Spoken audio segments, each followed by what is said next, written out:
प्रिय छात्रों, हिंदी के इस शिक्षण सत्र में आपका हार्दिक स्वागत है।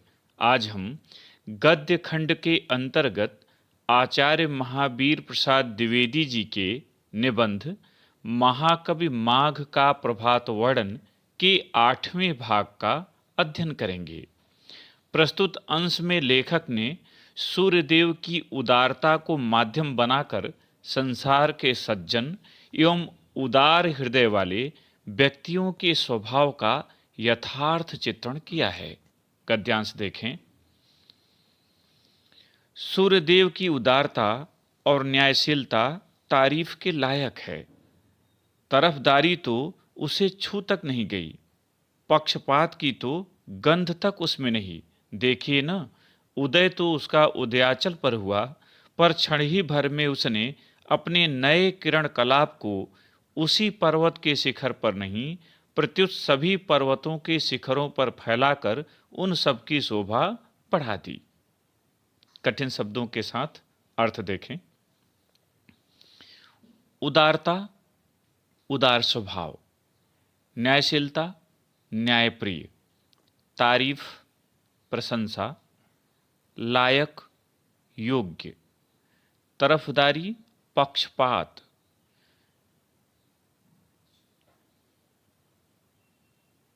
किरण कलाप, किरणों का समूह। शिखर, चोटी।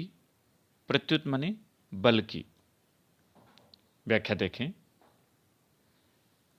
लेखक सूर्यदेव की उदारता और उनकी न्यायशीलता के संबंध में कहता है कि सूर्यदेव उदार स्वभाव वाले और न्यायप्रिय हैं। वे सभी के लिए समान रूप से हितकारी हैं। यही कारण है कि उनमें पक्षपात नहीं है। वे किसी के साथ पक्षपात नहीं करते। अपने और पराये की भावना उनमें नहीं है। यद्यपि उदय तो उनका उदयाचल पर हुआ, उदयाचल पर्वत पर वे उदित हुए, किंतु क्षण भर में ही अपनी सुनहली किरणों को केवल उदयाचल पर्वत पर नहीं, बल्कि सभी पर्वतों के शिखरों पर फैलाकर उन्होंने उनकी शोभा बढ़ा दी, उनकी सुंदरता को बढ़ा दिया। उसकी सुदारता के कारण इस समय ऐसा मालूम हो रहा है जैसे सभी भूधरों ने अपने शिखरों, अपने मस्तकों पर दोपहरिया के लाल लाल फूलों के मुकुट धारण कर लिए हों। लेखक कहता है कि सूर्यदेव जब प्रातःकाल उदित होते हैं तो उनकी लाल लाल किरणें संसार के समस्त पर्वतों के शिखरों पर पड़ती हैं। उस समय लाल लाल किरणों के कारण पर्वत के शिखर बड़े सुंदर प्रतीत होते हैं। ऐसे लगते हैं जैसे उन्होंने दोपहरिया एक पुष्प का नाम है जो दोपहर में सूर्य की रोशनी में खिलता है। तो ऐसा लगता है जैसे पर्वतों ने दोपहरिया के लाल लाल पुष्पों के मुकुट अपने मस्तकों पर धारण कर लिए हों। अर्थात उनके चोटी पर जो सूर्य की सुनहली किरणें पड़ती हैं वे ऐसी प्रतीत होती हैं कि मानो उन्होंने दोपहरिया के लाल लाल फूलों वाले मुकुट को धारण कर लिया हो। सच है, उदारशील सज्जन अपने चारु चरित्रों से अपने ही उदय देश को नहीं, अन्य देशों को ही आप्यायित करते हैं। चारु चरित्र, सुंदर चरित्र, आप्यायित, प्रसन्न। लेखक कहता है कि वास्तव में यह सत्य है कि जो सज्जन होते हैं, उदार स्वभाव के होते हैं, सहृदय होते हैं, वे अपने सुंदर चरित्र से अपने जन्म लेने वाले स्थान को ही नहीं, बल्कि अन्य स्थानों को भी प्रभावित करते हैं। अर्थात वे अपने सुंदर चरित्र और स्वभाव से तथा कार्य से अपने निज स्थान को ही लाभान्वित नहीं करते, बल्कि बिना किसी भेदभाव के दूसरे स्थानों के प्राणियों का भी कल्याण करते हैं। वस्तुतः जन कल्याण करना ही उनका स्वभाव होता है। आज के पाठ में इतना ही। प्रश्नोत्तर देखें। पहला प्रश्न, प्रस्तुत गद्यांश का शीर्षक तथा लेखक का नाम लिखिए।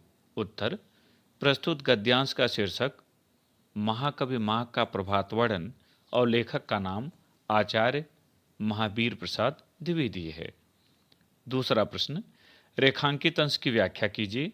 और यहाँ रेखांकित अंश है, सच है उदारशील सज्जन अपने चारु चरितों से अपने ही उदय देश को नहीं अन्य देशों को भी आप्यायित करते हैं। उत्तर, लेखक आचार्य द्विवेदी जी सूर्यदेव को माध्यम बनाकर सज्जनों के स्वभाव पर प्रकाश डालते हुए कहते हैं कि सज्जन व्यक्ति उदार स्वभाव वाले होते हैं। वे अपने सुंदर चरित्र एवं कार्यों से अपने निज स्थान को ही, जन्म लेने वाले स्थान को ही लाभान्वित नहीं करते, बल्कि बिना किसी भेदभाव के दूसरे स्थान के प्राणियों का भी कल्याण करते हैं। वस्तुतः जन कल्याण करना ही उनका स्वभाव होता है। तीसरा प्रश्न, सूर्यदेव के स्वभाव के विषय में लेखक के क्या विचार हैं? उत्तर, सूर्यदेव के स्वभाव के विषय में लेखक का विचार है कि वे उदार स्वभाव वाले तथा न्यायप्रिय हैं। वे सभी के लिए समान रूप से हितकारी हैं। वे किसी के साथ पक्षपात नहीं करते। चौथा प्रश्न, पर्वतों के शिखरों पर पड़ती प्रातःकालीन सूर्य की किरणों के विषय में क्या कहा गया है? उत्तर, पर्वतों के शिखरों पर पड़ती प्रातःकालीन सूर्य की किरणों के संबंध में कहा गया है कि जब प्रातःकाल के समय पर्वतों के शिखरों पर सूर्य की लाल लाल किरणें पड़ती हैं, तब ऐसा लगता है जैसे उन्होंने दोपहरिया के पुष्पों के समान लाल रंग के मुकुट अपने शीश पर धारण कर लिए हों। पांचवा प्रश्न, प्रस्तुत गद्यांश में सूर्यदेव की उदारता के आधार पर किसके संदर्भ में और क्या कहा गया है? उत्तर, प्रस्तुत गद्यांश में सूर्यदेव की उदारता के आधार पर सज्जन एवं उदार हृदय वाले व्यक्तियों के सरल स्वभाव का परिचय दिया गया है। वे वसुधैव कुटुंबकम की भावना से ओतप्रोत होते हैं। प्रिय छात्रों, मुझे उम्मीद है कि आपको यह भाग समझ में आ गया होगा। प्रश्नोत्तर को अपनी उत्तर पुस्तिका में लिखें और अभ्यास करें। बहुत बहुत धन्यवाद।